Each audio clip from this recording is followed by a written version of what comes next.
வணக்கம். இந்த வீடியோவில் ஹாண்டா வைரஸ் அப்படிங்கிறது ஒன்று இப்போ நீங்கள் நியூஸ் கேள்விப்பட்டிருக்கக்கூடும். ஸ்ப்ரெட் ஆகிட்டு இருக்கு. இன்னொரு டைம் வந்து லாக்டவுன் வருதா, கொரோனா வைரஸ் மாதிரி இது ஒரு பெரிய வைரஸ் ஆக போதா அப்படின்ற மாதிரிலாம் குரலை கிளப்பி விட்டுருந்தாங்க. இந்த ஹாண்டா வைரஸ் என்ன, எதனால் இப்படி இதை பற்றி கூவிட்டு இருக்காங்கன்றதை பற்றி தான் இப்போ நம்ம பேச போகிறோம். ஹாண்டா வைரஸுங்கிறது ஒரு எலிகள்லாம் இருக்குல்ல, அதிலிருந்து அப்புறம் சில ஒரு காட்டு ராடன்ஸ் அந்த விலங்குலேருந்து மட்டும் வரதா வந்து இருக்குது. அகைன் வந்து எலியோட அந்த சிறுநீராகட்டும், அதில் கழிவாகட்டும், அதிலோட உமிழ்நீர், இதில் இருந்தெல்லாம் தான் வந்து ஸ்ப்ரெட் ஆகிற மாதிரி ஒரு வைரஸ். அது வந்தால் வந்து எகைன் வந்து லங்ஸ் ஃபெயிலியர், அப்புறம் வந்து கிட்னி ஃபெயிலியர், அப்புறம் வந்து லோ பிபி, இந்த மாதிரி சிம்டம்ஸ்லாம் இருக்கும். அதுக்கப்புறம் உயிர் இழந்து போகிறதுக்கான ஒரு வாய்ப்பும் இருக்குது.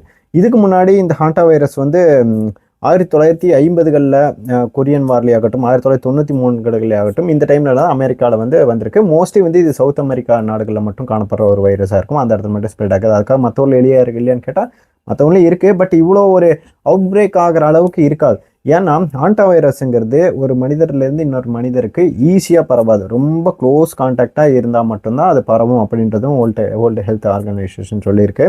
அகைன் வந்து இந்த ஹாண்டா வைரஸ் இப்போதைக்கு வந்து எப்படி வந்து ஸ்ப்ரெட் ஆச்சுன்னா, இந்த ஒரு எம்பி ஹாண்டஸ் அப்படிங்கிற ஒரு க்ரூஸ் ஷிப், அதாவது இந்த சுற்றுலா போகிறோம்ல அந்த ஒரு கப்பல், அது இந்த அண்டார்டிகா அந்த மாதிரி ஒரு எக்ஸ்ப்ளோர் பண்ணாத தீவுகள், அந்த இடத்துல இருக்கிற அதிசயமான நிகழ்வுகள்லாம் நான் காட்டுறேன், விளம்பரம் பண்ணி அத்தனை பேரையும் ஏற்றிக்கிட்டு போன மாதம் கிளம்பியிருக்காங்க. போன இடத்துல வந்து ஒரு பெரியவர், அவருக்கு வந்து இறந்துட்டாரு. அங்கே அவர் வந்து உடம்பு சரியில்லாமல் இறந்துட்டாரு. அதுக்கப்புறம் சில நாட்களுக்கு அப்புறம் வந்து அங்கே இருக்கிற நிறைய பேருக்கு வந்து உடம்பு சரியில்லாமல் போகுது. அதுக்கப்புறம்லாம் செக் பண்ணி பார்க்குறப்ப தான் இந்த மாதிரி ஹாண்டா வைரஸ், அதுவும் இல்லாமல் இதில் இருக்கிற ஒரு வேரியண்ட் வந்து இதில் வந்து வேற ஒரு டைப் வந்து சொல்லியிருக்காங்க. அந்த டைப் வந்து ஆக்சுவலாக எனக்கு இன்னும் கிடைக்கல. பட் எகைன் இது வந்து ஆண்டஸ்டைன் ஹாண்டா வைரஸ் அப்படிங்கிற மாதிரி ஒன்று சொல்கிறாங்க. நார்மல் ஹாண்டா வைரஸ்ன்றது ஒரு எலிகளில் இருந்து மட்டும் ஸ்ப்ரெட் ஆகிற மாதிரியும், அது வந்து மனிதருக்குள்ளே வந்து ஸ்ப்ரெட் ஆகாதுன்ற மாதிரி தான் வந்து சொல்லியிருந்தாங்க. பட் இது வந்து ஆண்டஸ்டைன் அப்படிங்கிற ஒரு வித்தியாசமான டைப். இது வந்து மனிதர்லேருந்து மனிதர்களுக்கு பரவும் அப்படின்ற விஷயங்களும் கண்டுபிடிக்கப்படுறாங்க. அதுக்கப்புறம் என்ன ஆகுதுன்னா, அங்கேருந்து வேறு இடத்துக்கு ஊருக்கெல்லாம் போயிருப்பாங்களே, திரும்பவும் ஒன்று வந்து அந்த க்ரூஸ் ஷிப்புக்கு வரவங்களுக்கும், அதுக்கப்புறம் அங்கேருந்து வீட்டுக்கு வேறு ஊருக்கு போகிறப்போ, அந்த ஃப்ளைட்டில் போகிறப்போ இந்த ட்ரேசஸ்லாம் வந்து ஃபைன் பண்ண ஆரம்பிச்சிருக்காங்க. இப்போது எங்கேயாவது வந்து ஸ்ப்ரெட் ஆகிருக்குமா அப்படின்றது. ஏன்னா இப்போவே ஆல்ரெடி வந்து 8 கேசஸ்க்கு மேலே வந்து ரிஜிஸ்டர் பண்ணியிருக்காங்க. இப்போது நான் நியூஸ் பார்த்தபடி. அதுக்கப்புறம் 3 பேர் ஆல்ரெடி இது மேலே இறந்துட்டாங்க. ஒருத்தங்க வந்து கிரிட்டிக்கலாக வந்து ஐசியூவில் இருக்காங்கன்ற மாதிரி எல்லாம் நடக்குது. எந்தெந்த நாட்டிலேருந்து வந்தாங்க அந்த பேசஞ்சர்ஸ், இந்த விஷயங்கள்லாம் ட்ரேஸ் பண்ணுறாங்க. இப்போதைக்கு அது வந்து சவுத் அமெரிக்காவில் வந்து அந்த க்ரூஸ் ஷிப் வந்து இப்போதைக்கு அந்த இடத்துல வந்து வச்சுருக்காங்க. சவுத் அமெரிக்காவில் இப்போதைக்கு இந்த விஷயம் வந்து பெருசாக எந்த ஒரு குளோபலுக்கு எந்த ஒரு எமர்ஜென்சி அப்படின்ற மாதிரிலாம் இல்லை. எகைன் வந்து இது அவ்வளோவா ஈஸியாக ஸ்ப்ரெட் ஆகாது அப்படின்றதையும் வந்து சொல்லியிருக்காங்க. பட் எகைன் இப்போ வந்து அலர்ட் கொடுத்துருக்காங்க. எல்லா ஒரு ஏர்போர்ட்டுக்காகட்டும், எல்லா ஒரு இந்த ஹார்பர்ஸ்லேயே ஆகட்டும், இந்த மாதிரி இன்டர்நேஷ்னல் பேசஞ்சர் எல்லாம் வர இடத்துலையும் வந்து இந்த விஷயத்தை செக் பண்ண சொல்லியிருக்காங்க. அகைன் வந்து இதுக்காக வந்து ஒரு எல்லாருமே பேனிக் ஆக வேண்டியதில்லை. அதே மாதிரி லாக்டவுன்லாம் வரும் அந்த மாதிரிலாம் யாரும் எதுவும் எக்ஸ்பெக்ட் பண்ண வேணாம். அது எனக்கு தெரிஞ்சு இப்போதைக்கு ட்ரேஸ் பண்ணி முடிஞ்ச வரை கண்டுபிடிச்சி இது பண்ணிடுவாங்க.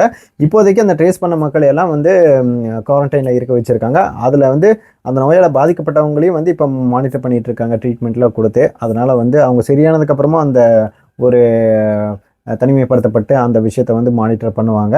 இப்போதைக்கு அந்த விஷயத்தையெல்லாம் எந்தெந்த ஊருக்கு அந்த பேசஞ்சர்ஸ்லாம் போயிருக்காங்க, யார் கூட கான்டாக்ட் இருந்திருக்காங்க, இந்த ரேசஸ்லாம் எடுத்து முடிஞ்ச வரைக்கும் அதை கண்ட்ரோல் பண்ண தான் ட்ரை பண்ணுவாங்க. இது வந்து ஈஸியாக பரவக்கூடிய வந்து ஒரு காற்றுலேயே பரவக்கூடிய ஈஸியாக ஸ்ப்ரெட் ஆகிற மாதிரி கொரோனா வைரஸ் மாதிரி இல்லாததுனால எந்த ஒரு பாதிப்பும் பெருசாக ஆகாது அப்படின்ற மாதிரி வேர்ல்டு ஹெல்த் ஆர்கனைசேஷன் சொல்லியிருக்காங்க. இது ஒரு புதிய வைரஸ், கொரோனா மாதிரி புதுசாக கண்டுபிடிச்சி அறிக்கை விட்டதும் இல்லை. அதே மாதிரி கொஞ்சம் ஈஸியாக பரவக்கூடாது இல்லை. இது உங்களுக்கே தெரிஞ்சதுன்னா இப்போ ஆல்ரெடி எலிகளிலிருந்து மட்டுமே வரும். மனிதருக்குள்ளே க்ளோஸ் கான்டாக்ட் இருந்தால் மட்டும்தான் வரும். அதனால் இங்கே இருக்கிற யாருமே அதை வந்து நினச்சி பயப்பட வேணாம். பட் எகைன் நம்ம பாதுகாப்பாக இருக்கணும்ல. வீட்டில் இந்த மாதிரி எலிகள்லாம் முடிஞ்ச வரைக்கும் அந்த விஷயங்கள்லாம் கொஞ்சம் பாதுகாப்பாக இருங்க. இப்போதைக்கு வெயிலும் வந்துக்கிட்டு இருக்கு, மழை வந்துட்டு இருக்குன்றதுனால நிறைய அந்த விஷயங்கள்லாம் இருக்கும். பட் எகைன் இன்கேஸ் வந்து நீங்கள் ஒரு ஃப்ளைட்டில் ட்ராவல் பண்ணுற ஆட்களாக இருந்தாலும், இல்லை வெளிநாடுகளுக்கு இவங்களுக்கு ட்ராவல் பண்ணுறாங்களா, கொஞ்சம் கவனமாக இந்த விஷயத்தில் இருங்க. இன்கேஸ் வந்து இந்த விஷயத்தில் உங்களுக்கு வேறு ஏதாவது புரளிகளாகட்டும், இது மாதிரி தேவையில்லாத விஷயங்கள் வாட்ஸ்அப்பில் இந்த கண்ட இடத்துல வந்து போட்டிருக்க, அதை பற்றி பெருசாக நீங்கள் எதுவும் ஃபார்வர்ட் பண்ணி இது பண்ணிட்டு இருக்க வேணாம். பட் அகைன் சேம் டைம் நீங்கள் வந்து கேர்ஃபுல்லாக இருங்க. இன்கேஸ் இதில் விஷயத்தில் நான் ஏதாவது இன்ஃபர்மேஷன் வந்து எனக்கு தெரியும், நான் ஷேர் பண்ணாத இதுதான் உங்களுக்கு ஒரு விஷயம் தெரியும் வந்து அதையும் நீங்கள் வந்து ஷேர் பண்ணுங்கள். ஃபர்தராக அடுத்தடுத்த வீடியோக்களில் பேசலாம்.